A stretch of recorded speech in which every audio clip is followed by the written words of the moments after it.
In West Africa, they have a motto, a tradition called Sekofi. And translated, that is, it is not taboo to go back into your past and gather what you have forgotten. We need to continue to go back and gather what we have forgotten, which is the sacrifice that Jesus had, his crucifixion and his resurrection. And the fact that Jesus is present with us, we need to keep remembering and remembering to bring it down and back to today. Our labyrinth is one of the greatest gifts, because as you walk through that path into the center, you're in essence pulling in your anchor line to center yourself. And finally, when you come into this church, you remember to breathe. We breathe in the Spirit. We breathe in the ancestors that helped build this church. We breathe in the Spirit that is present here. We breathe and remember our anchor. And when you read the paper, I have finally learned that as my heart breaks for everything on the front page, I'm beginning to use it like a prayer list. I bring in God literally, and the power of God and the compassion, and I read the paper and say, God bless the Libyans. God bless the capitals. God bless the nationals. God bless Japan. All of it is under the eyes and compassion of God. Remember, it is not taboo to go back and gather up what we have forgotten and to bring God into the present.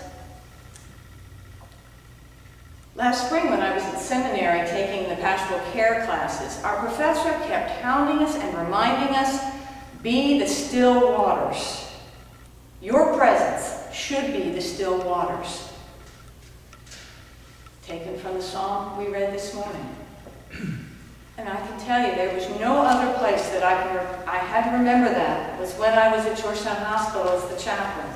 Part of the duty, being the chaplain, especially the chaplain on call, is to respond to the code blues.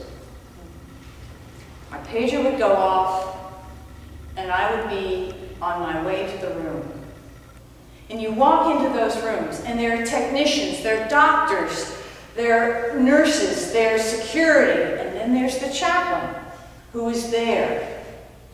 And as they continue to work on the patient, perhaps the only purpose that I had there was to be the prayerful presence, to stand vigil. To stand vigil with the family if they were there, to pray for the doctors, the technicians, for those who were gathered, and to pray for the soul of that patient. Frequently, and this happened once to me in the very beginning of my codes,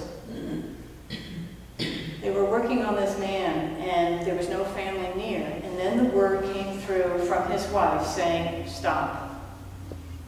Stop trying. It is his time to die. So when that happens, things settle down, people begin to leave, they leave the room to write their reports, they go on to their next duties. The nurse on duty came in, put the sheets up, waiting for the wife to come in from wherever she was.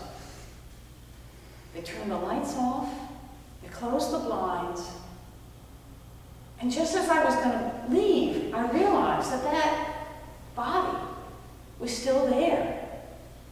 So I did the only thing I could think of to do, which was to be the still waters, continually to be prayerfully present for that body until his wife could come. We are called to be the anchors in this world, in our lives, in our church, in our world, to be the still waters that people can gather around in the chaos. That's what makes us Christians. We are anchored in the life of Jesus Christ and in his healings. That is the lens that we look through in our world, to be the still waters. Amen.